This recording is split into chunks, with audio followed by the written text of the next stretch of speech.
It's a very great pleasure to have you on. How are you doing, man? I'm doing great. Yeah, thanks for having me. I was glad that I think Robin reached out and said that you would be a good guest to come on here and talk film. So I appreciate her linking us together, and I'm really honored to be here. I appreciate it. Thank you so much. And before we start talking about the film, why don't you just let people know where they can find your work and sort of tell them what you do?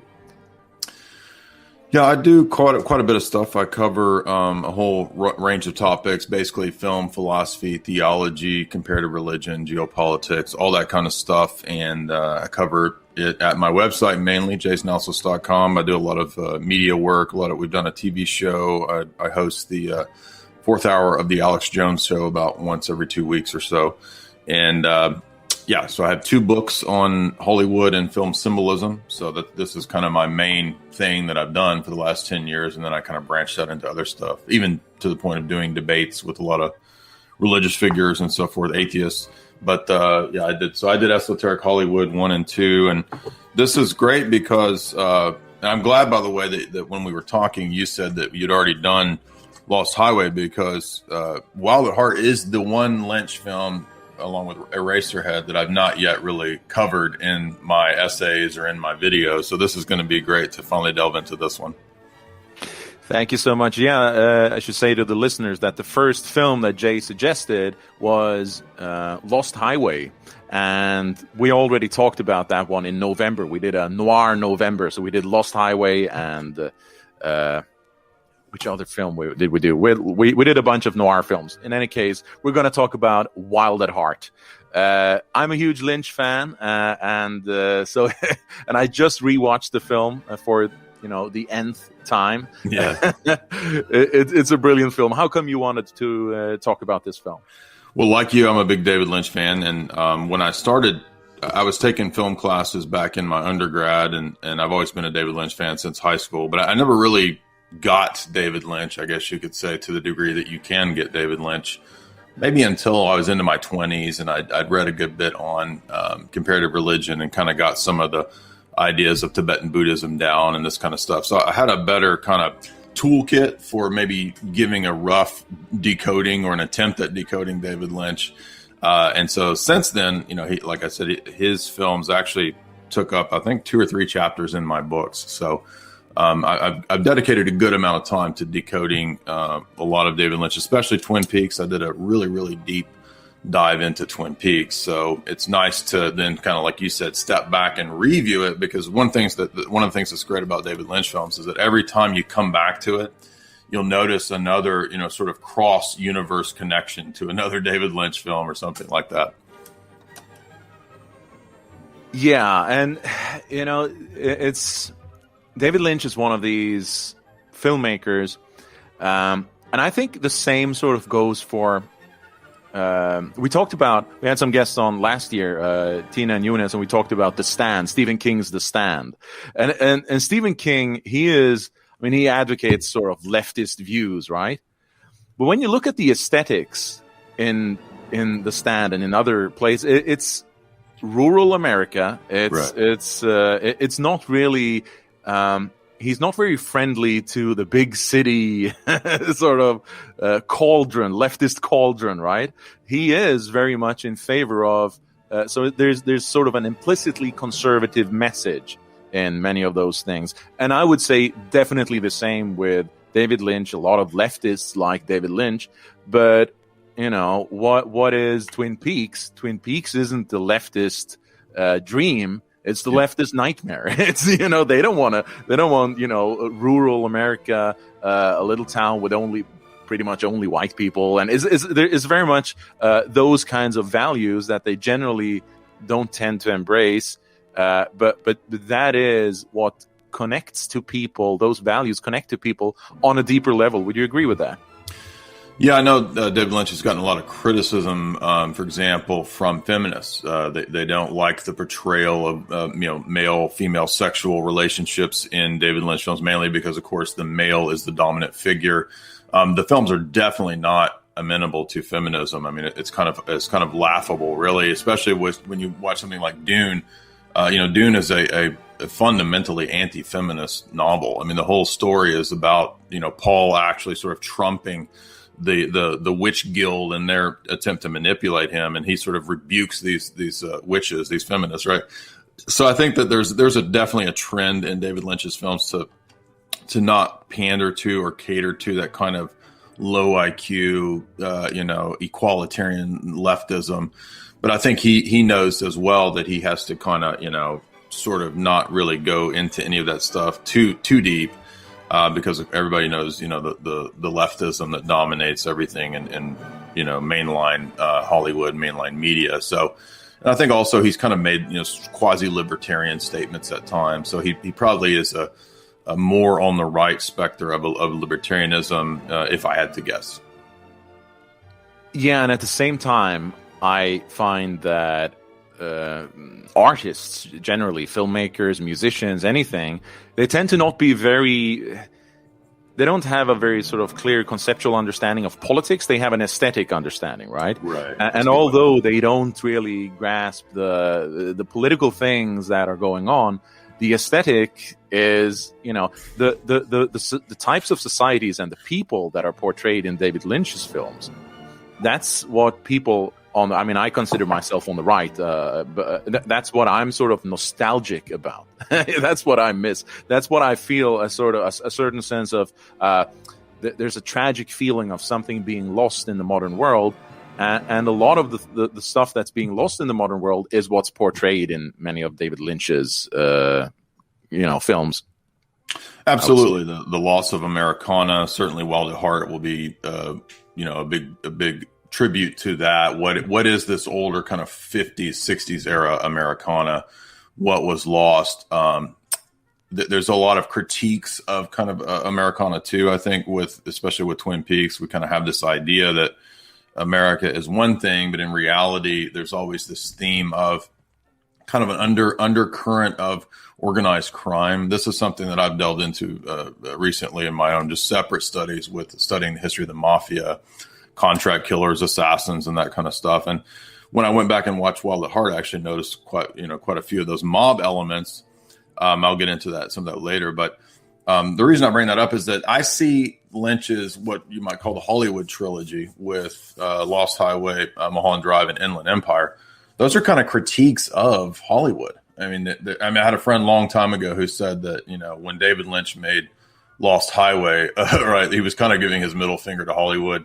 Mulholland Drive is kind of that. And he's never really had mainstream acceptance since then. It's always been kind of auteur, avant-garde type films, which I guess where he's, most at home and is doing that kind of stuff. But I definitely think he's critiquing and sort of showing the absurd, because one thing that comes up in the Hollywood trilogy is that Hollywood, as this inland empire, functions like a little kind of city. And you notice you always have these kind of organized crime characters, the little man behind the glass that kind of calls the shots and he says who gets what role. And they're kind of working under the devil. Or you have Mr. X, the guy in Lost Highway, Dick, who's the mobster who's filming the pornos and this kind of stuff. And he kind of calls the shots in that.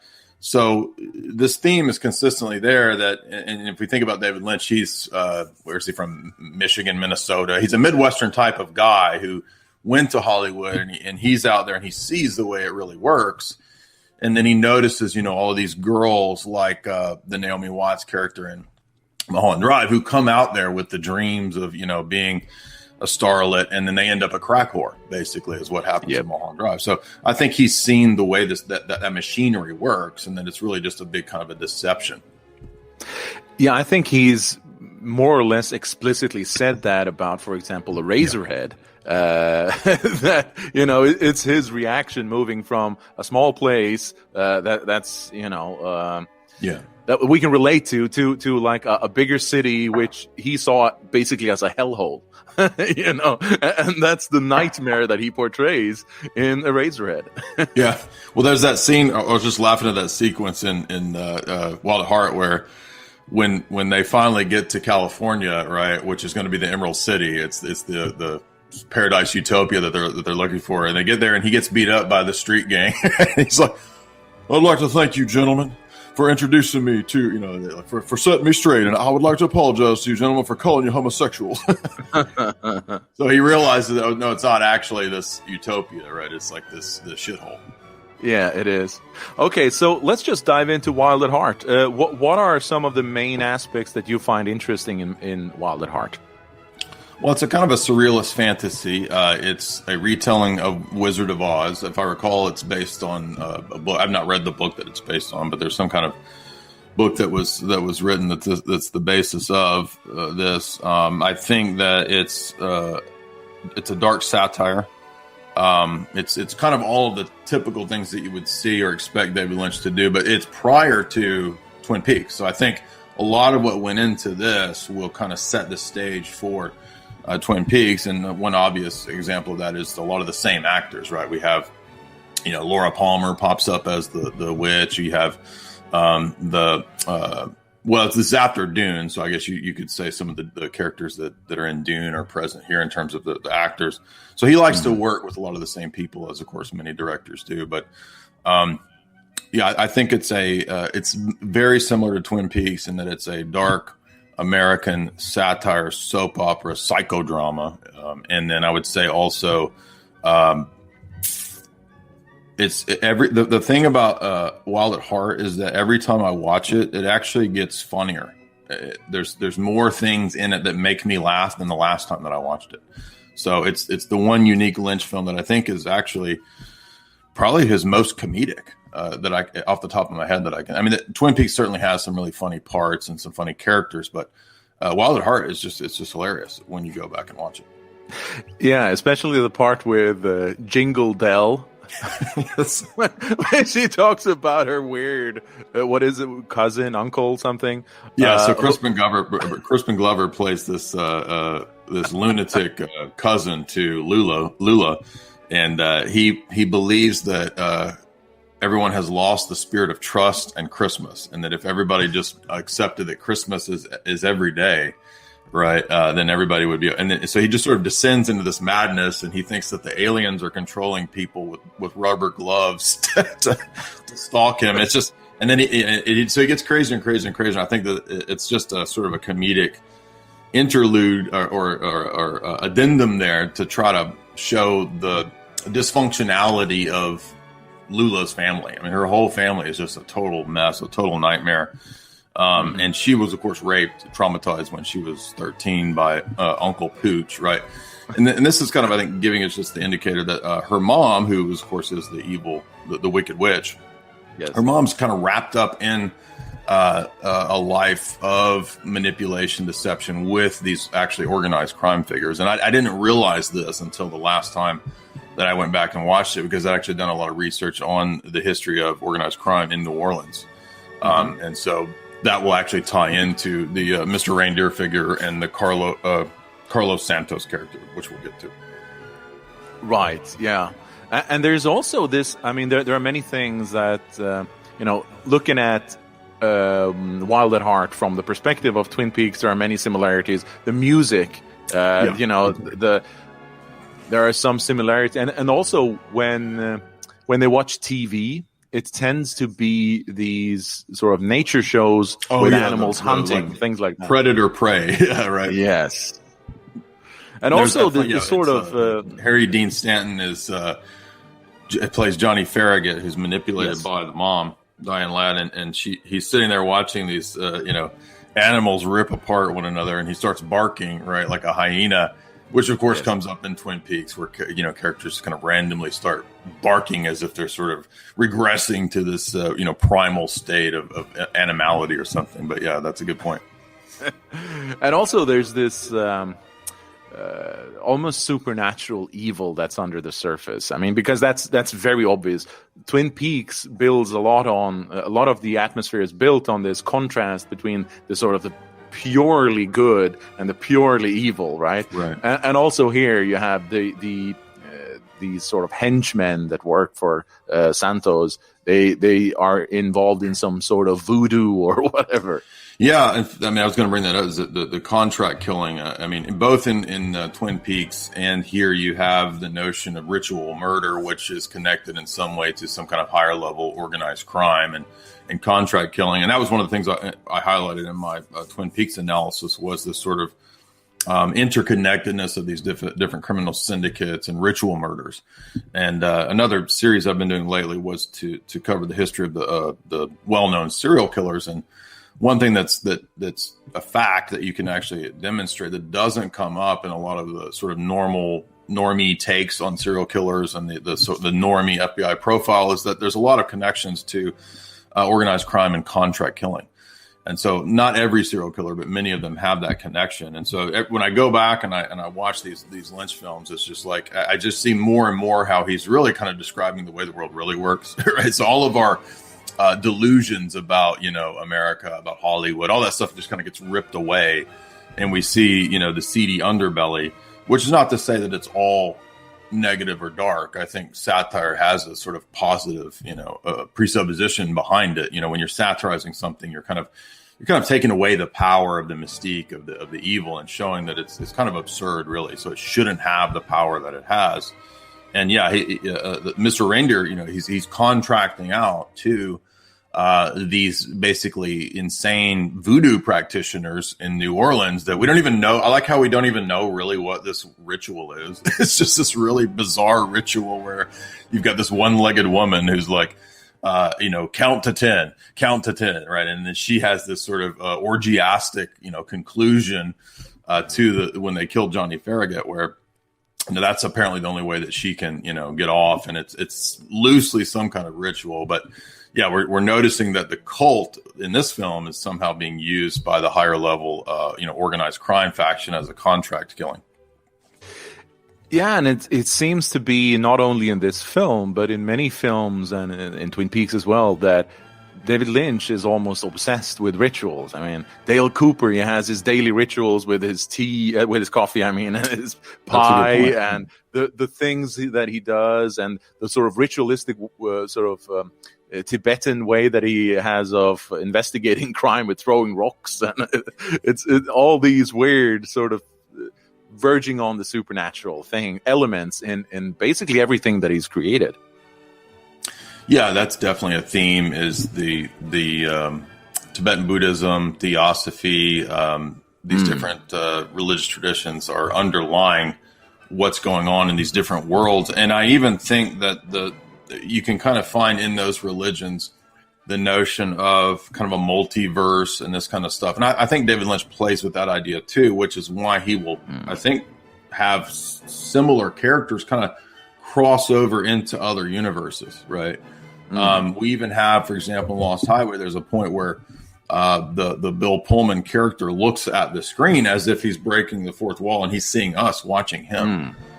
We have Audrey Horne. I mean, it's not, this is a speculation, other people speculate this, but in Wild at Heart, you have the sequence where she's had a car wreck and a head injury, and she's just sort of wandering around her car. She doesn't know what's going on. And it's, is it Sherilyn Fenn? It's the Audrey Horne character from Twin Peaks. Now, Twin Peaks hasn't happened yet in terms of David Lynch's movies, but you could speculate that this is Audrey in some other kind of universe or something, right? Because at the end of Twin Peaks, there's the assumption that Audrey perhaps went out to Hollywood, right?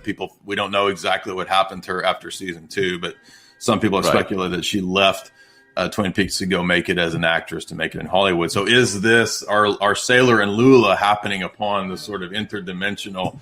And if you watch Lost Highway, you get that idea as well, where the Pete character kind of switches consciousness with the Bill Pullman character, right? So yeah, I think David Lynch definitely likes to toy with the idea of characters moving across universes, popping into other universes. And of course, the most obvious example in this would be that the good witch at the end is Laura Palmer. Yeah, definitely. Oh yeah, for sure. I mean, there's also all these eccentric characters with I forget what's the actor's name. The guy who has a dog. He talks about his dog. You picture my dog. I haven't told you what type of dog. Jack Nance. Jack Nance, yeah, and of course Bobby Peru, all these creepy characters, and that's sort of what makes it. That's what creates the magic in many of his films. Is, it's all about these creepy characters, these weird characters. Yeah, he loves to play with with madness or with even bums, right? Bums come up all the time in David Lynch films as sometimes even emblems of the demonic, or they're possessed, right? So in Mulholland Drive, you have that demonic bum creature that's kind of hanging out behind the would-be Denny's restaurant, right behind the over by the trash can. You've got the bums or the I don't know, the woodsmen, I guess is what you would call them in Twin Peaks, who have the ability to kind of switch in and out of dimensions. They come from the spiritual realm into this realm, and they're always wanting to, have you got a light? Right? They're always wanting to smoke, this kind of stuff. So bums figure in, and that's I've noticed other directors do this too. Like John Carpenter does this, where he utilizes bums as images of the demonic, and I think that what's interesting is that David Lynch, although not Christian, or he doesn't have any kind of biblical worldview per se, he does like to utilize these. I mean, I know that possession isn't exclusive to Christianity, but he acts like he believes that, right? At least in his artwork, that demons can possess you, demons can take you over, because this is what happens to at the end of Twin Peaks. Is of course, Cooper gets taken over by Bob, he gets possessed. Then we get Mr. C, and then of course we get in Twin Peaks, in Wild at Heart, we've got the mom, who, although isn't specifically spoken of as possessed, she's clearly working as a kind of double figure demonic character. But as we said, the voodoo ritual woman, she plays Laura's mom. She goes into this sort of dissociative possessed state when they're doing the ritual. So this always comes up in David Lynch films. I mean, this is a consistent pattern, and it actually fits with Tibetan Buddhism. And Tibetan Buddhism does acknowledge, a spiritual realm with both, good angel and devil type entities. Mm-hmm. By the way, I even found, just real quick, go ahead. If you pay attention in Twin Peaks, if anyone doubts me on this, I think this is a pretty knockdown point. But in Twin Peaks, when Cooper and everybody's trying to solve the situation with what's going on out in the woods, you can notice in the background they've intentionally stuck, ritual magic images there. So you'll notice here, I just have a little image here, just a picture, but this is behind Dale, and this is one of the Solomonic sigils there. I think it's Asmodeus, from the Keys of Solomon. So the point being is that Lynch is definitely intentionally putting, things that indicate ritual magic, as you were talking about earlier about rituals, into his artwork. There's no doubt about it. Oh, yes. And I think it's interesting the way he uses bums, just like you said, is that bums are, they live among us, but they're not a part of society. They're sort of on the borderland between. I mean, what do laws apply to bums? I mean, do they have like an an identity number or something like that? It's like it's like there's something apart from normal society, right? And it's like an archetype that is intriguing. Did you ever see that? There's another movie that's very Lynchian in kind of its spirit. It's called Under the Silver Lake. Have you seen that? I don't think so. No.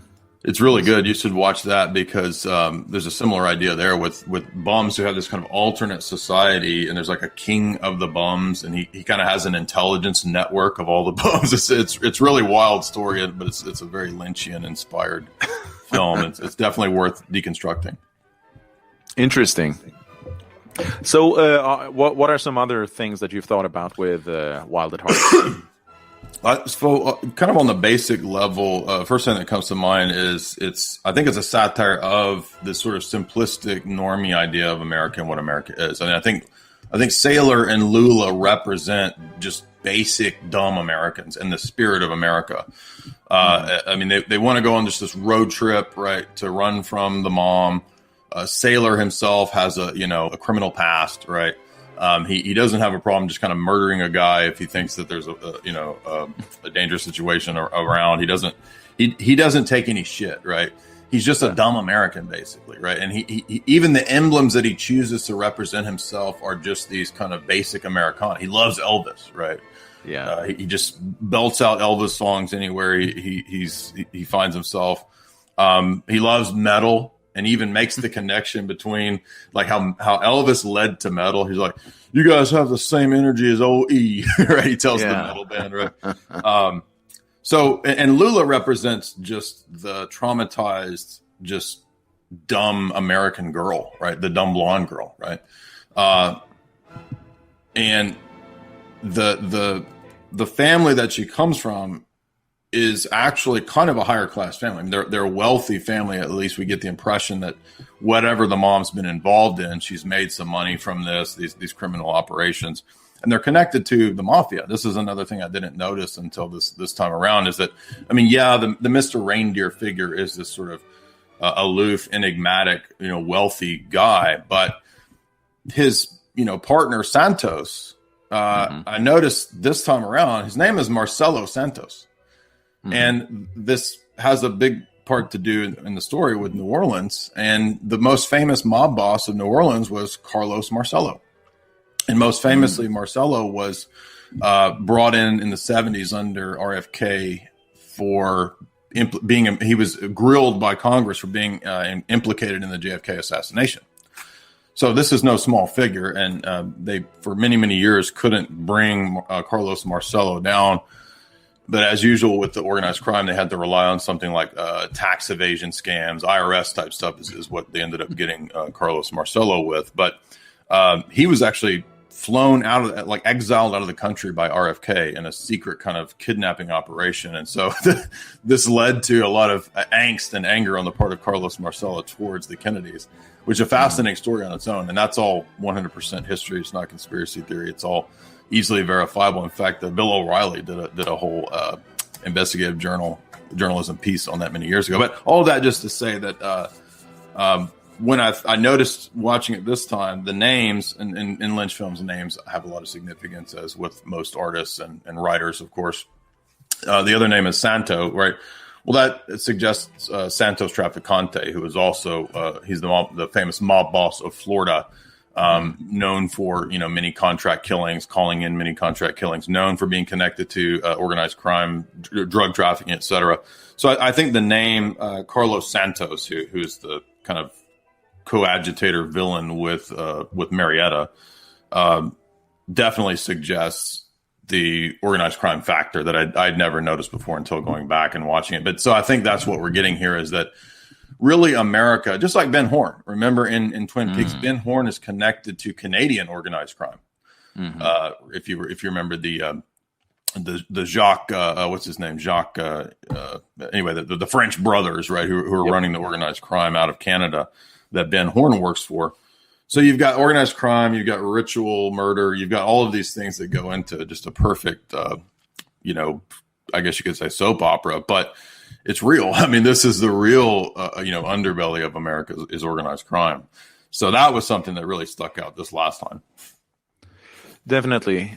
And there's something about the characters, just like you say, they're sort of ordinary dumb Americans, but also the way they speak is purely cliche.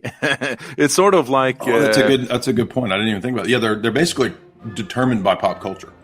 Exactly, and it is sort of like, I don't even want to compare David Lynch to Tarantino, but that's sort of what Tarantino tries to do as well, like just use all this Americana cliche and film references, base everything on like rehashing things from old films. But this is sort of, everything that they say is sort of like a cliche they've heard in some film. That's a great point. This is a snakeskin jacket.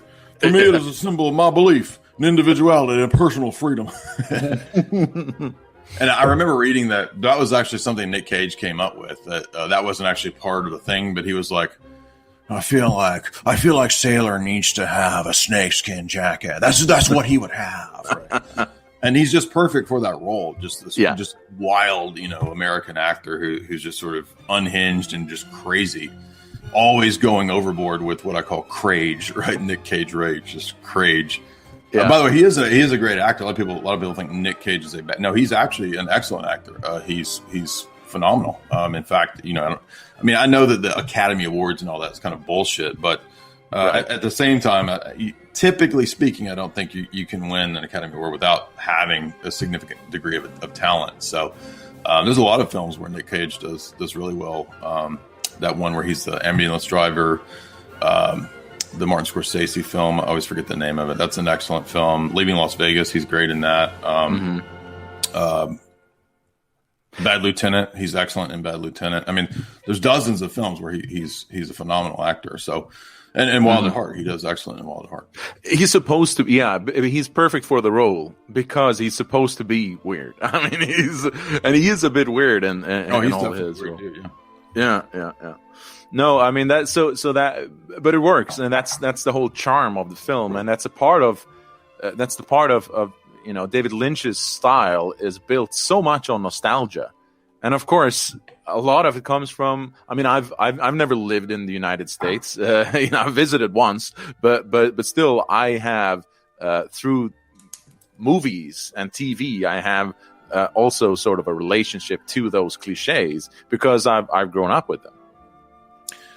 Yeah, that's interesting. I've never actually thought to ask a person sort of out of the U.S. what their take on the U.S. is. And the funny thing about the U.S. is, I know you probably know this, and you could probably derive this just from your visit, but, the United States is more like different countries all in one. People think of it as America, but I mean, the way that California operates is completely different than the way the Bible Belt or the South operates. I mean, it's just obviously, nowadays with the prevalence of kind of consumerism, corporatism, and all that stuff, there's a lot less dissimilarity. We're getting the monoculture, obviously, but traditionally speaking, I mean, it's just different countries. I mean, I've been all across the U.S. and in many of the states, lived in many of the states, and it's like different countries. It's hard to explain, but it is a vast, landscape, and and there's pros and cons to obviously anywhere. I mean, I know that's kind of cliche, but I've lived in California and I've lived in the Bible Belt, so I can compare the two. And I've spent time in New York and so forth. But I think that's a very countries. Yeah, I think that's an interesting aspect. That's sort of unique to America, and especially to California. When I was there, I visited LA, and it's sort of like, because it's in so many movies. There are so many things that I sort of could recognize, although I've never been there before, Right. because so much of the image of America is based on films. And I think that sets it apart from many other countries because, people who've never been in America can still relate to a lot of the culture because everyone grows up watching Hollywood films and TV shows and things like that. And it's kind of weird because it's sort of, when I was in LA, felt like I was in a movie set because it's like, okay, I've seen all these things before in a completely different setting. Yeah, I was raised in San Diego for many years, and my dad was in the Navy, and then we moved back to the South for most of my life. And then in the past few years, due to the work that I've been doing and TV media work and books, I've gone out to LA multiple times for speaking engagements and TV type stuff. And it's a lot different, right? When you go out there with the attitude of trying to deconstruct it. And before I'd written the first book, we went out there and I was doing some research and checking out a lot of different sites. And it was like I felt like I was experiencing, the movie world because it's real time, right? And I think that's another thing that Lynch likes to play with, which due to the influence of surrealism, he loves that blurring the line between the dream world, the surreal world, and the real world, because that's a big part of Mulholland Drive. It's a big part of Twin Peaks. It's a big part of, I guess many of his films is like, where is the border between fiction and reality? I mean, most of our worldviews are a tape playing in our head, right? It's like our views are the fiction that we've imbibed has partly programmed the way that we read reality. Oh, yeah. And so, that's the power of Hollywood. And that's part of the reason that when I wrote my book, I wanted to deconstruct the propaganda power of Hollywood, the way that it has the ability to literally kind of program our worldview, because it's the replacement of Homer, right? It's the new myth maker. It's the new, tradition of storytelling for the modern world, and it has been tremendously effective. I mean, it was mainly for bad, obviously, right, in terms of destroying culture. But it's a fascinating weapon to decode, nonetheless.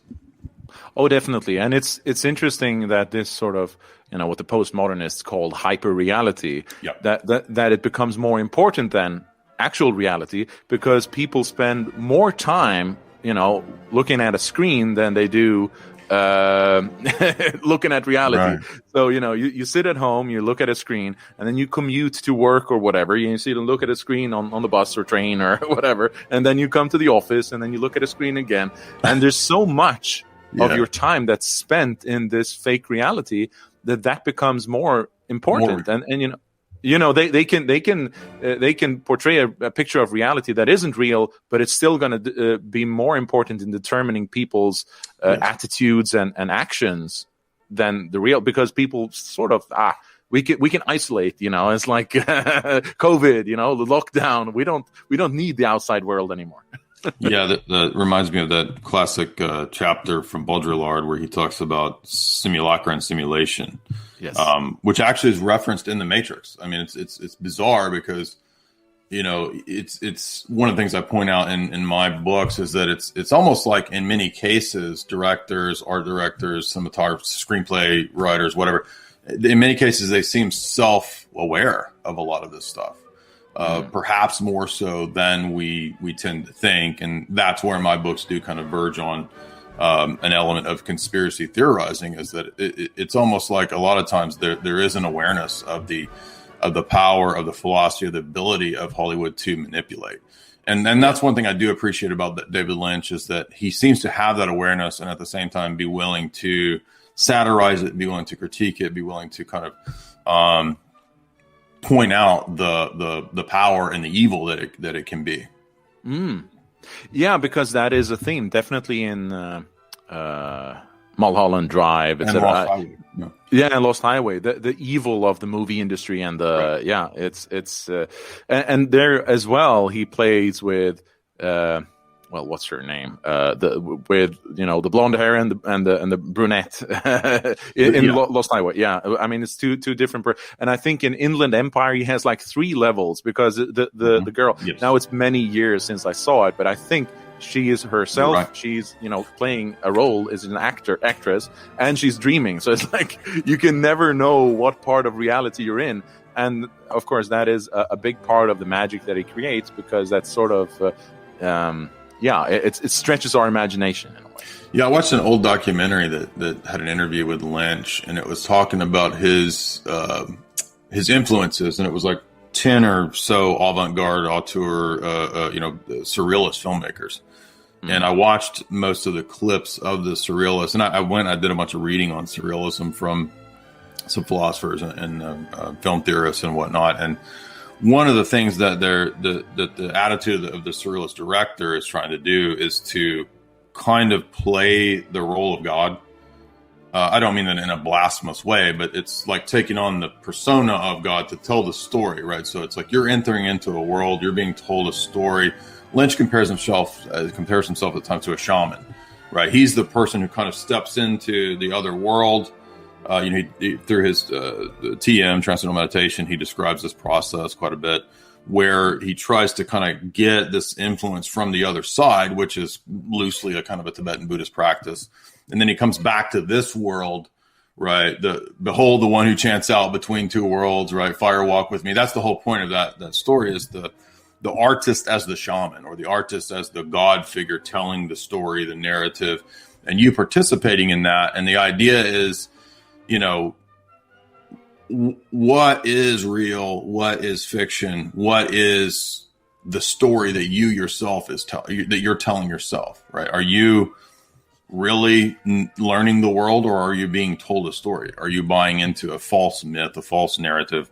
I think he's playing with all of these ideas. I know some of that's kind of cliche and obvious, but I don't know. It's just one other thing I want to say too about a theme that's pretty prevalent in some of the big directors like Kubrick that I've covered is that they tend to have this theme of human trafficking and even ritual abuse and mind control. And that might seem a little far-fetched, but if you think about it, I mean, that's pretty obvious in Kubrick. Kubrick's consistently dealing with the themes of human trafficking and pedophilia. We've got that with Lolita. We've got it with Shining. We've got it with Eyes Wide Shut. We've got it even in Barry Lyndon. And then in Lynch, we've got similar themes with, you know, if we think about, say, Lost Highway, the Patricia Arquette character, we get the impression that she was trying to, you know, do something entertainment, and somehow she ends up in porn. Mm-hmm. So she ends up in porn. I mean, that's the way I read it. That's the doubling, is that she's living a double life, perhaps, or you know, the Fred Madsen character, Bill Pullman, he doesn't know, right, her dark side backstory or something like that, and then he's found it out and it's made him jealous, and he stumbles upon, right, the network of the elites and the organized crime that are filming the porn, right? That's what the Mr. X, the Dick Laurent character is doing. And so there's this sort of implication of snuff, right, at the end, when you have he discovers that film, and people are and Marilyn Manson makes a guest appearance there in this, what appears to be a snuff film that everyone's watching. Mm. So that's another theme that comes up in a lot of organized crime and ritual murders, is the filming of it. And that involves or implies human trafficking. And so I think when we look at Twin Peaks, we've got that, because the girls that are going to One-Eye Jacks are essentially high school girls who are being coaxed into being prostitutes across the border, across the lake over in Canada at One-Eye Jacks, right? So we've got and there's even, right, the kidnapping and the murdering of Teresa Banks, right, the prostitutes that are being trafficked and kidnapped by this organized crime ring. And then in Inland Empire, if you pay attention, the Laura Dern character, when she dissociates or goes into her dream state or whatever, she seems to have some sort of mental or spiritual connection. I don't know if it's reincarnation or what, but there were these Polish prostitutes that appeared to be trafficked as well. And it's even mentioned at one point that the guy who runs the circus or the I think it's a circus at some point, he's trafficking in prostitutes and women. Mm-hmm. And then she flashes to what looks like 70s or 80s or something, and she's doing this dance routine with a bunch of kind of skanky hoes in a trailer or something, right? So so there's this theme of the actresses kind of being like prostitutes and being trafficked, and then she bumps into Julia Ormond, who, you know, tells her that she says some kind of wild, crazy conspiracy thing, like they're spraying chemicals in the sky, and, you know, and she acts like she's, you know, got multiple personality disorder or something like that. So these are themes that Lynch, you know, constantly puts in the films. They're really there if you pay attention. Mm-hmm. How you want to interpret that is up to you. But I would say one last point is that a lot of people don't know the pretty high level connection that Laura Dern has. If you read Dave McGowan's classic book on the Hollywood Laurel Canyon scene called Weird Scenes Inside the Canyon, I highly recommend that book. He noted that. So let me think how it goes. Bruce Dern's godparents were Franklin Delano Roosevelt and Eleanor Roosevelt. And then his grandfather. Yeah. So the godparents are the Roosevelts. His grandfather was George Dern, who was the Secretary of War. And then there's another connection to, Bruce Dern's uncle is Archibald MacLeish, who was a famous high-level political operative and a member of Skull and Bones. So she actually comes from these Hollywood sort of counterculture figures, ironically, come from a really established, prominent, you know, American dynasty, right? And so here you've got this elite American dynasty of political figures, but then they're also, you know, immediately directly connected to the so-called counterculture with Bruce Dern and the Hollywood scene.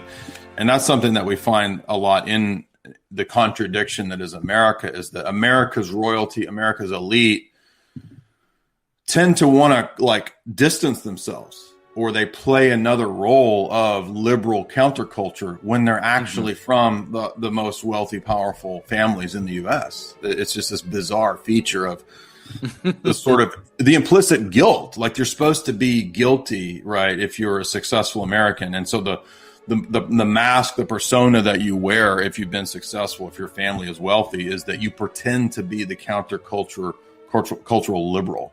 That's just a bizarre feature of America.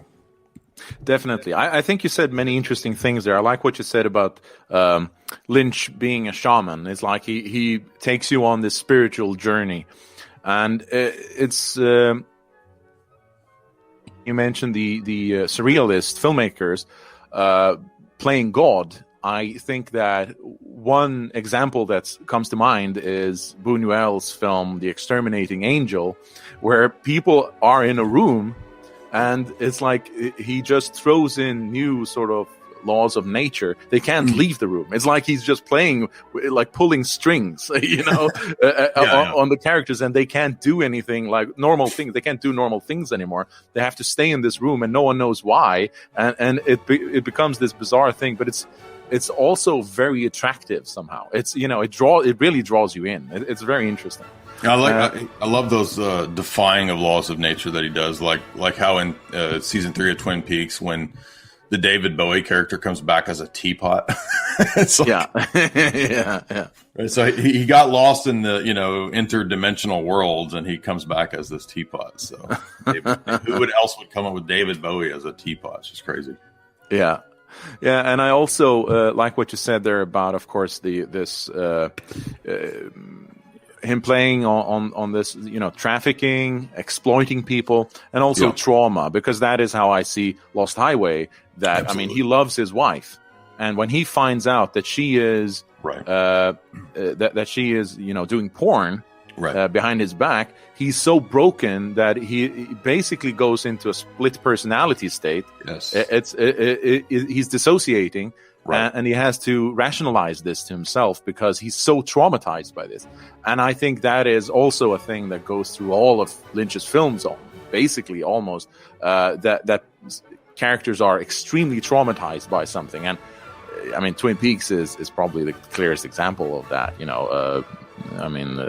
Laura Palmer is traumatized because she is being raped by her father, who's possessed by a demon. Yeah, I mean, this theme of doubling is pretty prominent. Well, it's a prominent theme in Hitchcock. You've got Strangers on a Train, you've got Psycho, with Norman Bates kind of dissociating.